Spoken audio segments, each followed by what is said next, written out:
Hello everybody, आप सभी को अंशु सर की तरफ से गुड मॉर्निंग। देखिए, आज जो हम लोग डिस्कस करने वाले हैं, 5th सेमेस्टर का पेपर है स्विच गियर प्रोटेक्शन। उसका प्रीवियस ईयर क्वेश्चन का ये पार्ट 2 है, जिसको आज हम डिस्कस कर रहे हैं। ये पार्ट 2 जो है, यूनिट 2 जो आपका है, उस यूनिट 2 के का पार्ट 2 सेक्शन है, जिसमें हम लोग प्रीवियस ईयर डिप्लोमा एग्ज़ाम जो सेमेस्टर आपका एसबीटी के द्वारा होता है, उसमें पूछे गए सवाल को हम लोग डिस्कस कर रहे हैं। तो चलिए, इसमें हम अभी तक जो है 20 क्वेश्चन को डिस्कस कर लिए थे। नेक्स्ट 20 क्वेश्चन के बाद 21 क्वेश्चन जो है, क्वेश्चन नंबर 21, उसको हम लोग डिस्कस करते हैं। तो चलिए देखते हैं ये क्वेश्चन क्या है। तो इसमें पूछ रहा है, the arc voltage produce in an air circuit breaker is always. देखिए, यहाँ किस टाइप का सर्किट ब्रेकर का बात कर रहा है, तो यहाँ सर हम लोग का एयर सर्किट ब्रेकर का बात कर रहा है। कैसा सर्किट ब्रेकर का बात कर रहा है? एयर सर्किट ब्रेकर का बात कर रहा है। तो मतलब ACB, कौन सा सर्किट ब्रेकर है? ACB, air circuit breaker. तो जब हम स्विच गियर प्रोटेक्शन आपको हम पढ़ाए हैं, तो वहाँ हम ACB के बारे में आपको बताए होंगे। सर्किट ब्रेकर जो है मेनली कितने टाइप के होते हैं सर? 4 टाइप के होते हैं according to arc quenching medium के आधार पे। पहला है आपका एयर सर्किट ब्रेकर, दूसरा है ऑयल सर्किट ब्रेकर, तीसरा है वैक्यूम सर्किट ब्रेकर और चौथा है आपका SF6 सर्किट ब्रेकर। तो ये चारों जो सर्किट ब्रेकर हैं, इनमें मेनली हम लोग जब ये सर्किट ब्रेकर ओपन होते हैं, उस समय जब इसमें आर्क प्रोड्यूस होता है आर्किंग चेम्बर के अंदर, तो वहाँ हम लोग जो मीडियम का यूज करते हैं उस आर्क को क्वेंच करने के लिए, हटाने के लिए, उसके आधार पे ये 4 तरह का है। पहला, अगर हम उस चेम्बर के अंदर एयर का फ्लो करवाते हैं तो एयर सर्किट ब्रेकर। अगर जहाँ फिक्स कॉन्टैक्ट और मूविंग कॉन्टैक्ट जहाँ बना हुआ रहता है और ओपन या क्लोज होता है, वहाँ अगर वैक्यूम उसके चारों तरफ है तो वैक्यूम सर्किट ब्रेकर। अगर वहाँ हम लोग ऑयल पुट करते हैं तो उसको हम लोग ऑयल सर्किट ब्रेकर। और अगर वहाँ हम लोग SF6 गैस का फ्लो करवाते हैं, जब वो फिक्स कॉन्टैक्ट और मूविंग कॉन्टैक्ट एक दूसरे से सेपरेट होता है, तो उसको हम लोग SF6 सर्किट ब्रेकर बोलते हैं। तो ये तो क्लियर हो गया, सर्किट ब्रेकर 4 तरह का होता है। उसमें से अब ये पार्टिकुलर एयर सर्किट ब्रेकर के बारे में पूछ रहा है, तो हम आपको सर्किट ब्रेकर का फंक्शन क्या बताएं? Circuit breaker is a one type of opening and closing type off switch है। ये क्या है सर? एक तरह का स्विच है जो सर्किट को ओपन करता है और क्लोज करता है। मेरिट क्या है सर? इसमें गुण क्या है सर्किट ब्रेकर में? इसमें गुण ये है सर कि ये तीनों कंडीशन में काम करता है। जब आपका लोड लगा हुआ उस समय भी, जब आपका फॉल्ट कंडीशन होगा उस समय भी, और जब आपका नो लोड कंडीशन है उस समय, तीनों कंडीशन में आप सर्किट ब्रेकर को ऑन ऑफ कर सकते हैं। मेनली सर्किट ब्रेकर में सबसे बड़ा मेरिट क्या है कि जब सिस्टम में आपका फॉल्ट आता है और उस फॉल्ट को जब ये डिटेक्ट करता है, किसके द्वारा? रिले द्वारा। Brain of a circuit breaker is relay. Relay के द्वारा जब इस फॉल्ट को डिटेक्ट किया जाता है, तो रिले फिर कमांड बनाता है और कमांड के थ्रू सर्किट ब्रेकर को ओपन करता। ओपन मतलब करना, मतलब क्या होता है सर कि सर्किट ब्रेकर का जब हम डायग्राम बताएंगे तो उसमें 2 पार्ट बताएंगे, एक फिक्स पार्ट बताएंगे, एक मूविंग पार्ट बताएंगे। तो मूविंग पार्ट क्या करता है? फिक्स पार्ट वाले से दूर की तरफ जब जाता है तो उसको हम लोग बोलते हैं सर्किट ब्रेकर ऑफ हो जाना, मतलब एक तरह से सेपरेट हो जाना। और जैसे ही सर्किट ब्रेकर सेपरेट होगा, आपका सर्किट क्या होगा? डिस्कनेक्ट हो जाएगा। अब कहता है कि जब सर्किट ब्रेकर का दोनों कॉन्टैक्ट बना हुआ सर, यानी फिक्स और मूविंग जब एक दूसरे से टच है, तो सर्किट ब्रेकर क्या है? ऑन कंडीशन में है, यानी कि लाइन चालू है आपका। जब ऑफ होगा यानी कि डिस्कनेक्ट होगा, तो उसके दौरान नॉर्मल केस में अगर हो रहा है तो दैट्स फाइन, लेकिन जब फॉल्टी कंडीशन में हो रहा है तो क्या होता है? तो उस समय क्या होता है सर कि दोनों कॉन्टैक्ट लाइन तो चालू रहता है, लाइन चालू मतलब स्टार्ट कंडीशन है, लाइन में करंट फ्लो हो रहा है, लेकिन फॉल्ट होने के कारण रेटेड वैल्यू से ज़्यादा वैल्यू का जब करंट फ्लो होता है, उस समय जब आप कॉन्टैक्ट खोलिएगा, मतलब फिक्स कॉन्टैक्ट से मूविंग कॉन्टैक्ट जब हटाइएगा, दोनों टच किया हुआ रहता है एक दूसरे से, तो उस समय क्या होता है? एक हैवी क्या होता है? एक हैवी वोल्टेज दोनों के बीच पैदा होता है, दैट इज कॉल्ड आर्क। सबसे पहले तो हैवी वोल्टेज पैदा होता है, क्यों? ड्यू टू आर्क के कारण उसके अंदर एक स्पार्क बनता है जब वो सेपरेट होता है। उसी आर्क को हम लोग क्वेंच करने के लिए, हटाने के लिए, घटाने के लिए, ख़त्म करने के लिए डिफरेंट मीडियम का यूज करते हैं। तो एयर सर्किट ब्रेकर में एयर का यूज करते हैं। तो कहता उस समय जो आर्क वोल्टेज पैदा हो रहा, तो आर्क वोल्टेज जैसे ही पैदा हो, मतलब पोटेंशियल डिफरेंस जैसे ही पैदा हो, तो डेफिनेटली करंट भी फ्लो कर रहा होगा, और डेफिनेटली करंट फ्लो करता है। तो कहता वो जो करंट होता है जिसको हम लोग आर्क करंट कहते हैं, वो आर्क वोल्टेज के रिस्पेक्ट में क्या होता है। क्वेश्चन देखिए कहाँ पूछा है। क्वेश्चन पूछा है कि अगर एसीबी है सर आपके पास, और उसमें अगर सेपरेशन हो रहा है, और सेपरेशन या हो रहा है, तो उस समय जो आर्क वोल्टेज पैदा हो रहा, तो आर्क करंट में क्या रिलेशन है। तो आर्क वोल्टेज और आर्क करंट दोनों क्या होगा, सेम फेज में होगा, यानी कि आंसर ए होगा, यानी कि in phase with the arc current. तो ये कंप्लीट आपका सर्किट ब्रेकर का हमने आपको कंसेप्ट बता दिया, क्लासिफिकेशन भी बता दिया इस क्वेश्चन के माध्यम से। नेक्स्ट चलिए हम लोग 22 नंबर क्वेश्चन देखते हैं। 22वां नंबर क्वेश्चन क्या कर रहा है, the transient voltage that appears across the contact at the instant of arc extinction is known as। मतलब इसमें वर्ड आपको क्या पकड़ना है, आर्क एक्सटिंक्शन। आर्क एक्सटिंक्शन मतलब होता है कि आर्क को एक तरह से एक्सटिंक्ट करना, बांटना, कमज़ोर करना। आर्क को अगर बांट देते हैं, कमज़ोर कर देते हैं, डेफिनेटली वो क्वेंच हो जाएगा, ख़त्म हो जाएगा। तो कहता है कि कब सर, ट्रांजिएंट वोल्टेज के कंडीशन में। कब, कहता है the transient voltage that appears across the contact, यानी कि कॉन्टैक्ट के अक्रॉस जो ट्रांजिएंट वोल्टेज अपीयर होता है, एट द किस इंस्टेंट में, किस क्षण में, ऑफ आर्क एक्सटिंक्शन, जब हम आर्क को एक्सटिंक्ट करते हैं, तोड़ते हैं, ब्रेक करते हैं, तो उसको हम लोग क्या बोलते हैं। तो उसको हम लोग बोलते हैं री स्ट्राइकिंग वोल्टेज। उसको क्या बोलते हैं सर हम लोग, री स्ट्राइकिंग वोल्टेज। उसको हम लोग क्या बोलते हैं सर, री स्ट्राइकिंग वोल्टेज बोलते हैं, री स्ट्राइकिंग वोल्टेज बोलते हैं। ठीक है। नेक्स्ट 23वां क्वेश्चन देखिए हम लोग का क्या है कि the recovery voltage will be maximum for power factor. कौन सा वोल्टेज, रिकवरी वोल्टेज। किसके बारे में बात कर रहा है, रिकवरी वोल्टेज जो होता है किस कंडीशन में मैक्सिमम होगा, विल मैक्सिमम, यानी कि रिकवरी वोल्टेज आपका मैक्सिमम है, फॉर पावर फैक्टर क्या होगा, कितना पावर फैक्टर रहेगा, यानी कि रिकवरी वोल्टेज मैक्सिमम होगा, उसमें पावर फैक्टर कितना होना चाहिए। तो पावर फैक्टर कितना होना चाहिए, 0 होगा। पावर फैक्टर क्या होगा, 0 होगा, यानी कि पावर फैक्टर क्या होगा, 0 होगा। ठीक है। नेक्स्ट अगर हम क्वेश्चन का बात करें, नेक्स्ट क्वेश्चन हम लोग का 24 नंबर क्वेश्चन है। तो 24 नंबर क्वेश्चन अगर आप देखिएगा तो है the gas selected for use in a circuit breaker should be of property. मतलब जो गैस हम लोग यूज करते हैं सर्किट ब्रेकर में, उसका प्रॉपर्टी क्या होना चाहिए, उसका प्रॉपर्टी क्या होना चाहिए। तो गैस जो हम लोग यूज करते हैं सर्किट ब्रेकर में, सीबी में जो गैस, सर्किट ब्रेकर में जो सीबी में जो गैस यूज करते हैं, सीबी में जो गैस यूज करते हैं, उसका प्रॉपर्टी क्या होना चाहिए। हाई डाइलेक्ट्रिक स्ट्रेंथ होना चाहिए, नॉन टॉक्सिसिटी होना चाहिए, नॉन इनफ्लेमेबल होना चाहिए, यानी कि ज्वलनशील नहीं होना चाहिए, टॉक्सिसिटी नहीं होना चाहिए, और डाइलेक्ट्रिक स्ट्रेंथ उसका बहुत ज़्यादा होना चाहिए, यानी कि वो करंट को रोकने की क्षमता होनी चाहिए, यानी कि ऑल ऑफ दीज, ये सारे प्रॉपर्टी उस गैस का होना चाहिए। नॉन टॉक्सिसिटी होना चाहिए, डाइलेक्ट्रिक स्ट्रेंथ हाई होना चाहिए, और इनफ्लेमेबल होना चाहिए। ये सारे प्रॉपर्टी जिस गैस का होगा, उस गैस को हम लोग किसके रूप में यूज कर सकते हैं, सर्किट ब्रेकर में एज एन आर्क क्वेंचिंग के मीडियम में यूज कर सकते हैं, गैस को हम लोग यूज कर सकते हैं। ठीक है। तो उस ये प्रॉपर्टी होना चाहिए, डी इसका आंसर हुआ। ठीक है। नेक्स्ट क्वेश्चन की अगर आप बात कीजिएगा तो नेक्स्ट क्वेश्चन है हम लोग का नेक्स्ट क्वेश्चन हम लोग का है 25 नंबर क्वेश्चन। 25 नंबर क्वेश्चन में क्या है, तो 25 नंबर क्वेश्चन अगर आप देखिएगा, 25 नंबर क्वेश्चन अगर आप देखिएगा 25 नंबर क्वेश्चन देखिए क्या कहता है, ये मेनली इंसुलेशन से रिलेटेड है। क्या लिखा है, insulated resistance of high voltage circuit breaker.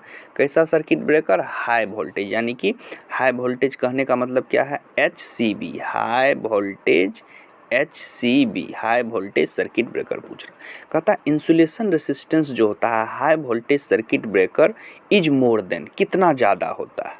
तो इसमें देखिए क्या क्या आंसर दिया है, 0.5 ओम दिया है, दूसरा दिया है 1.0 ओम, तीसरा दिया है 10 ओम, चौथा दिया है 2000 ओम। तो इसका आंसर क्या होगा? डी। इसका आंसर क्या होगा? डी। आंसर क्या होगा? डी, यानी कि 2000 ओम। 2000 ओम, 2000 ओम होगा इसका आंसर। ठीक, 2000 ओम। ठीक है। नेक्स्ट अगर हम लोग बात करें, नेक्स्ट क्वेश्चन की अगर हम लोग बात करें, नेक्स्ट क्वेश्चन की अगर हम लोग बात करें 26 number question, 26 number question next question है हम लोग का 26 नंबर क्वेश्चन। देखिए 26 नंबर क्वेश्चन, 26 नंबर क्वेश्चन को ज़रा आप गौर से देखिएगा। 26 नंबर क्वेश्चन को अगर गौर से देखिएगा तो 26 नंबर क्वेश्चन में क्या है सर? तो 26 नंबर क्वेश्चन कह रहा है which of the following is not use for arc extinction in circuit. यानी कि अगर हम आपको थ्योरी में पढ़ा है कि आर्क एक्सटिंक्ट करना, यानी कि आर्क मतलब चिंगारी जो बन रहा है वो को एक्सटिंक्ट करने का हमारे पास कौन कौन सा मेथड है, कौन कौन सा तरीका है।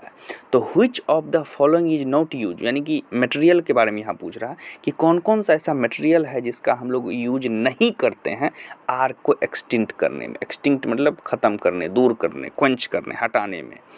तो यहाँ अगर आप देखिएगा, यहाँ अगर आप देखिएगा तो कौन सा है? पहला है एयर, दूसरा है डाइलेक्ट्रिक, तीसरा है SF6 गैस, चौथा है वाटर। तो वाटर का हम लोग नहीं यूज करते, वाटर का कभी भी डी आंसर हो जाएगा। वाटर का हम लोग arc extinction in a circuit breaker में यूज नहीं करते। क्लियर हो गया। नेक्स्ट 27वां क्वेश्चन है which of the following circuit breaker has the lowest operating voltage.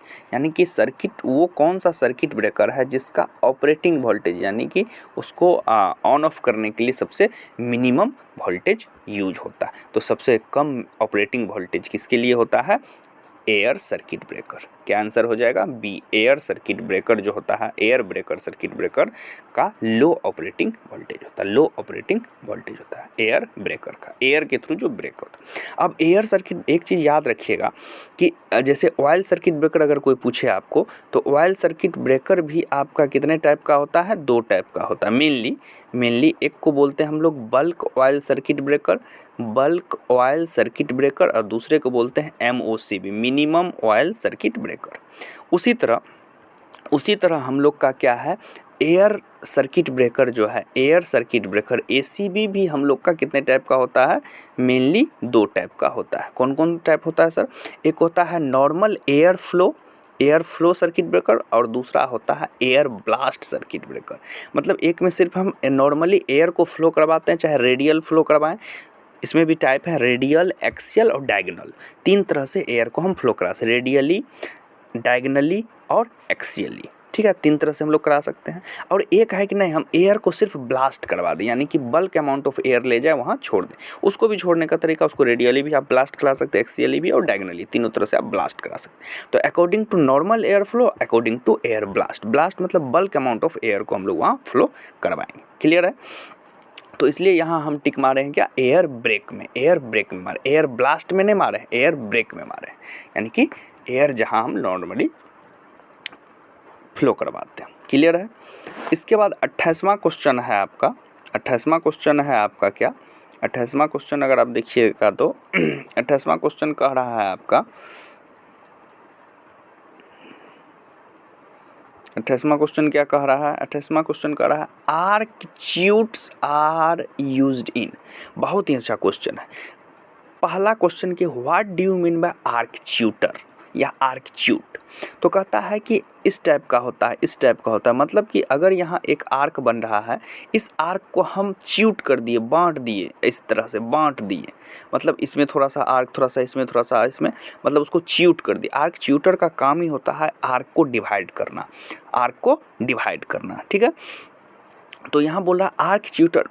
यहाँ तो आर्क च्यूटर के बारे में हम बता दें कि वो आर्क को क्या करता है? बांटता है। लेकिन इसका यूज किस टाइप के सर्किट ब्रेकर में करते हैं? Oil circuit breaker, vacuum circuit breaker, SF6 circuit breaker, air blast. तो आर्क च्यूटर का हम लोग मेनली यूज करते हैं कहाँ? एयर सर्किट ब्रेकर में। कहाँ यूज करते हैं? एयर ब्लास्ट सर्किट ब्रेकर में। आंसर क्या हो जाएगा? D. Air blast circuit breaker में आर्क च्यूटर का हम लोग यूज करते हैं। क्लियर हो गया? चलिए नेक्स्ट हम लोग का 29 नंबर क्वेश्चन है।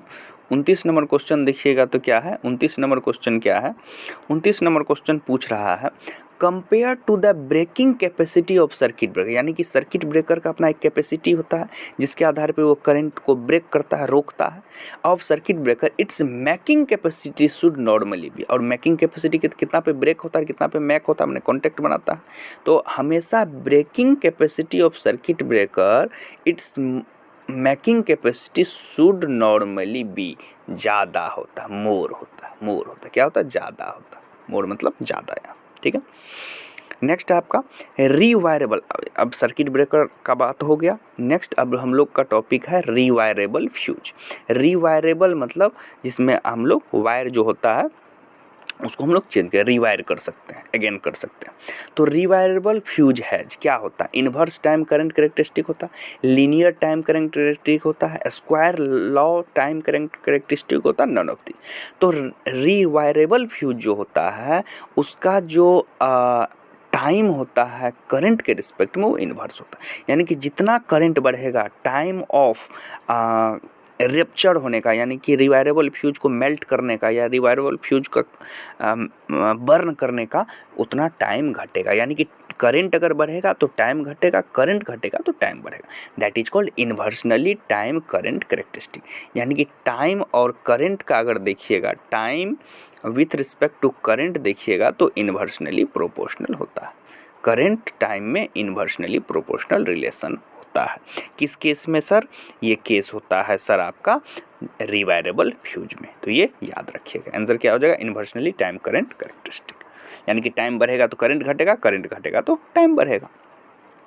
नेक्स्ट 31 नंबर क्वेश्चन अगर आप देखिएगा, 31वां क्वेश्चन अगर आप देखिएगा तो देखिए 31वां क्वेश्चन क्या बताएं, a material best suited for manufacturing of fuse wire, यानी कि फ्यूज वायर जो अगर आप मैन्युफैक्चरिंग इंडस्ट्री में हैं और फ्यूज वायर अगर वहाँ बनता है तो फ्यूज वायर के लिए कौन सा, इसमें ये चारे ऑप्शन में से चूज करना है। पहला है सिल्वर, दूसरा है कॉपर, तीसरा है एल्युमिनियम, चौथा है जिंक। तो ये चारों मटेरियल में वो कौन सा मटेरियल है जो बेस्ट सुटेबल है फॉर मैन्युफैक्चरिंग ऑफ फ्यूज। तो देखिए फ्यूज को बनाने के लिए सबसे बेस्ट मैन्युफैक्चरिंग मटेरियल कौन सा है, कॉपर है। कॉपर जो है बेस्ट मैन्युफैक्चरिंग मटेरियल है, तो आंसर क्या हो जाएगा, बी हो गया, ठीक है। नेक्स्ट क्वेश्चन अगर हम लोग देखें, नेक्स्ट क्वेश्चन की बात करें तो नेक्स्ट क्वेश्चन हम लोग का है 32 नंबर क्वेश्चन, ये भी फ्यूज से रिलेटेड है। तो क्या है एचआरसी फ्यूज, क्या है HRC fuse, HRC fuse, HRC fuse, HRC fuse provide best protection against, यानी कि एचआरसी फ्यूज का हम लोग कहाँ, तो मेनली हम आपको बताए होंगे एचआरसी फ्यूज लो वोल्टेज में यूज करते हैं और ऑटोमोबाइल में भी एचआरसी फ्यूज यूज करते हैं, और फिर हम लोग हाउस होल्ड एप्लीकेशन में भी एचआरसी फ्यूज यूज करते हैं। तो यहाँ मेनली वो चीज़ नहीं पूछ रहा, ऑप्शन को अगर आप देखिएगा तो यहाँ पूछ रहा है ओवरलोड के लिए, शॉर्ट सर्किट के लिए, ओपन सर्किट के लिए, रिवर्स करंट के लिए। तो एचआरसी फ्यूज मेनली जो है प्रोवाइड करता है बेस्ट, मैंने सबसे अच्छे तरीके से शॉर्ट सर्किट को रोकता है। शॉर्ट सर्किट में क्या होता है सर, करंट बहुत ज़्यादा बढ़ जाता है, तो शॉर्ट सर्किट के केस में एचआरसी फ्यूज बेस्ट सुटेबल होता है। क्लियर है। अब चलिए हम लोग का 33वां क्वेश्चन है जो बहुत ही इंपॉर्टेंट है, न्यूमेरिकल है, जिसको हमने आपको एक्सप्लेन किया है with the help of formula के हेल्प से इसको कंप्लीट एक्सप्लेन करके आपको यहाँ बताएं। तो देखिए सबसे पहले क्वेश्चन पढ़िए 33 का क्या है, अ 3 phase circuit breaker is rated, कैसा सर्किट ब्रेकर है तो 3 फेज है। पहला क्लियर हो गया सर, कैसा है 3 फेज है सर। रेटेड कितना है सर, पावर रेटिंग कितना है इसका 2000 MVA, मेगा वोल्ट एम्पियर, ठीक है। वोल्टेज कितना है सर 33 kV, और VL कितना है, लाइन वोल्टेज कितना है 33 kV। क्लियर हो गया, इतना चीज़ है इसमें 33 kV है। अब कहता है सर, अब कहता है इसमें कि बताइए मैकिंग करंट कितना है, मैकिंग करंट कितना है, मैकिंग करंट कितना है, ठीक है। तो मैकिंग करंट निकालने का तरीका क्या है, मैकिंग करंट निकालने का तरीका क्या है, सबसे पहले इस टाइप के क्वेश्चन को सॉल्व करने के लिए हमको क्या करना होगा, क्वेश्चन से डाटा लेना होगा। तो क्वेश्चन से हम पहला डाटा ले लिए, लाइन वोल्टेज VL कितना है 33 kV है, लेकिन कैसा लाइन है 3 फेज है, तो इसमें √3 से डिवाइड करना होगा, चलिए वो आगे करेंगे। पावर रेटिंग कितना, MVA रेटिंग कितना है 2000 MVA, ठीक है सर। अब यहाँ से हम एक सॉल्व कर सकते हैं क्या, कि सिमेट्रिकल ब्रेकिंग करंट कितना होगा, IB कितना, ब्रेकिंग करंट के। तो ब्रेकिंग करंट का क्या फार्मूला है सर कि आपका MVA जितना रेटिंग है डिवाइडेड बाय वोल्टेज। अब वोल्टेज 3 फेज है तो √3 × 33। अब 33 में 10⁻³ क्यों किए सर, क्योंकि किलो वोल्ट था तो वोल्ट बना लिए। ऊपर 2000 MVA पावर था, उसको हम लोग क्या किए, VA बना लिए, तो 10⁻6 कर दिए तो VA बन गया। तो इसको सॉल्व करने के बाद हमको कितना निकला, रेटेड सिमेट्रिकल ब्रेकिंग करंट कितना निकला, 35 किलो एम्पियर। ठीक है, 35 आपका क्या निकला, किलो एम्पियर निकला, KA 35 किलो एम्पियर निकला। ठीक है, 33 किलो एम्पियर निकला। क्यों सर, कैसे किलो एम्पियर निकला, एक तरह से 33 किलो एम्पियर निकला सिमेट्रिकल ब्रेकिंग करंट। ये फार्मूला से ऊपर क्या हुआ आपका, क्या लिखेगा आप, के नहीं, VA और नीचे में भी, तो भी कट गया तो क्या बच गया, K बच गया, 33 K बच गया, 33 K बच गया। ठीक है, एक 10⁻3 कट गया तो 10 ऊपर 3 बच गया, तो यानी कि KA हो गया, 10⁻3 को किलो बोल देंगे तो क्या हो जाएगा, IB बराबर हो जाएगा सर आपका 35 किलो एम्पियर। ये क्या है, सिमेट्रिकल ब्रेकिंग करंट। ठीक है, यहाँ तक समझ गए। नेक्स्ट है कि जब सिमेट्रिकल ब्रेकिंग करंट निकल गया तो मैकिंग करंट हम निकाल लेंगे। मैकिंग करंट का फार्मूला क्या होता है, 2.55 गुना सिमेट्रिकल ब्रेकिंग करंट। ये फार्मूला याद रखना होगा कि सिमेट्रिकल मैकिंग करंट बराबर होता है 2.55 गुना सिमेट्रिकल ब्रेकिंग करंट। ठीक है, ब्रेकिंग करंट हमको मालूम है सर कितना है ब्रेकिंग करंट, तो 2.55 गुना 35 किलो एम्पियर। ठीक है सर, 35 किलो एम्पियर। तो दोनों को गुना करने के बाद कितना होता है, 89.25 किलो एम्पियर। इसको अप्रॉक्स में हम लिख सकते हैं 89 किलो एम्पियर, जो आपका कहाँ है सर, जो हमारा डी में ये ऑप्शन है 89 किलो एम्पियर। इस टाइप के सवाल आने की संभावना रहते हैं आपके सेमेस्टर एग्जाम। साथ ही आप जो कंपटीशन दीजिएगा पावर ग्रिड, ONGC या फिर और भी different state government electricity board, तो वहाँ आपको इस टाइप का मैकिंग और ब्रेकिंग करंट सर्किट ब्रेकर से पूछता है। ये सर्किट ब्रेकर का क्वेश्चन बहुत अच्छा क्वेश्चन है, मैकिंग एंड ब्रेकिंग करंट। कि सर्किट ब्रेकर को जब दोनों कॉन्टैक्ट बनाते थे कितना करंट, और जब ब्रेक होता है तो कितना करंट होता है। तो making and breaking current for a circuit breaker different rated का इतना होता है। उसके आधार पे हम लोग टाइम भी डिसाइड करते हैं कितना देर में सर्किट ब्रेकर क्लोज होगा और कितना देर में ओपन होना चाहिए, according to making and breaking capacity के आधार पर। चलिए ठीक है, बहुत अच्छा क्वेश्चन था 33 नंबर का, इसको आप लोग प्रैक्टिस कर लीजिएगा। नेक्स्ट 34 नंबर क्वेश्चन अगर आप देखिएगा तो 34 नंबर क्वेश्चन क्या है sir, the current chopping tendency is minimised by using SF6 gas for the condition.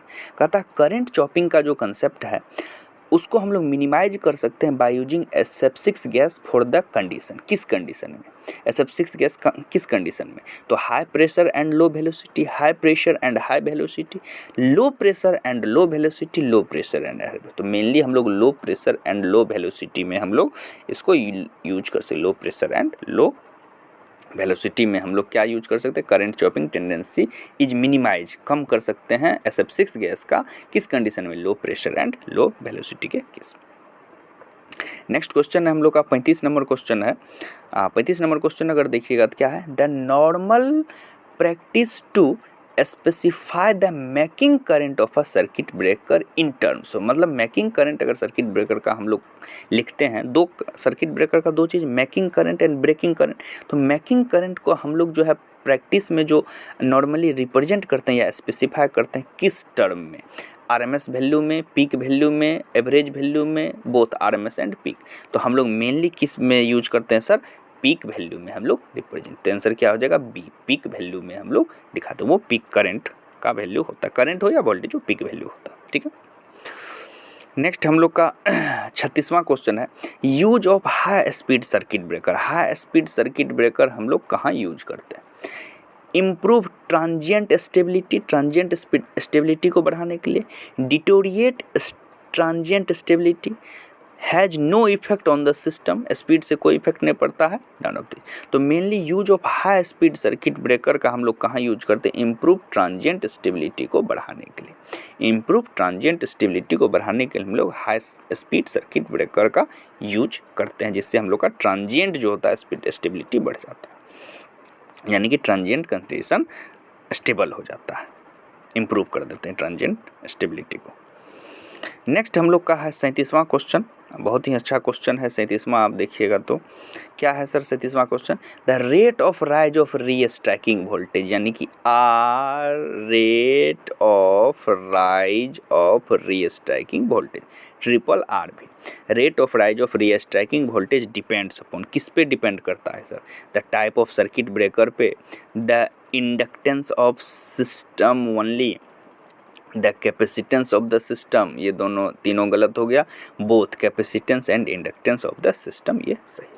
तो rate of rise of restriking voltage किस पे डिपेंड करता है सर, ये मेनली कैपेसिटेंस और इंडक्टेंस ऑफ द सिस्टम पे ये डिपेंड करता है। ठीक है, 38वां क्वेश्चन देखिए नेक्स्ट, कि the circuit breaker usually operates under, ये सबसे इनिशियल आपको जब हम सर्किट ब्रेकर का डेफिनेशन पढ़ाए होंगे, डायग्राम बताए होंगे, वर्किंग प्रिंसिपल, वर्किंग प्रोसेस बताए होंगे, तो वहाँ हम आपको बताए होंगे कि circuit breaker usually operates under किस किस कंडीशन में। तो पहला लिखा है जो यहाँ ऑप्शन के आधार पर देखिए, steady short circuit condition, sub transient state of short circuit condition, transient state of short circuit condition, तो mainly transient state of short circuit condition, transient state of short circuit condition में हम लोग का circuit breaker क्या होता है, usually operate होता है, सर्किट ब्रेकर यूजुअली ऑपरेट होता है। ठीक है, तो सी आंसर हो गया इसका।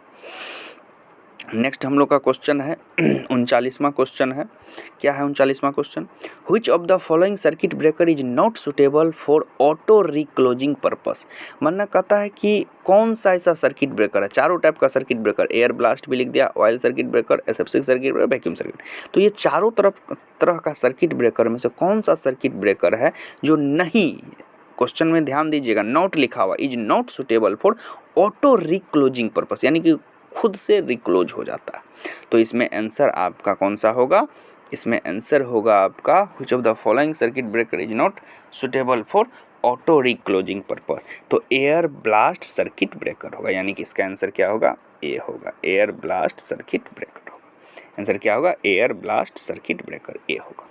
ठीक है, नेक्स्ट अगर हम लोग बात करें नेक्स्ट अगर हम लोग बात करें आपका 40वां क्वेश्चन, 40वां क्वेश्चन क्या है, तो 40वां क्वेश्चन है आपका कि 40वां क्वेश्चन है the arc voltage in a circuit breaker, circuit breaker में आर्क वोल्टेज क्या होता है, तो ये सेम क्वेश्चन रिपीट कर गया, in phase with the arc current, arc current के इन फेज में होता है। ठीक है सर, नेक्स्ट आपका 41वां और सबसे लास्ट क्वेश्चन है, सबसे लास्ट क्वेश्चन है आपका 41वां, सबसे लास्ट क्वेश्चन है जो यूनिट 2 का है, making capacity of a circuit, ये फार्मूला पूछ दिया कि मेकिंग कैपेसिटी का क्या, अभी तुरंत आपको न्यूमेरिकल बताता है 2.55 गुना सिमेट्रिकल ब्रेकिंग करंट, 2.55 गुना सिमेट्रिकल ब्रेकर, आंसर इसका बी हो गया।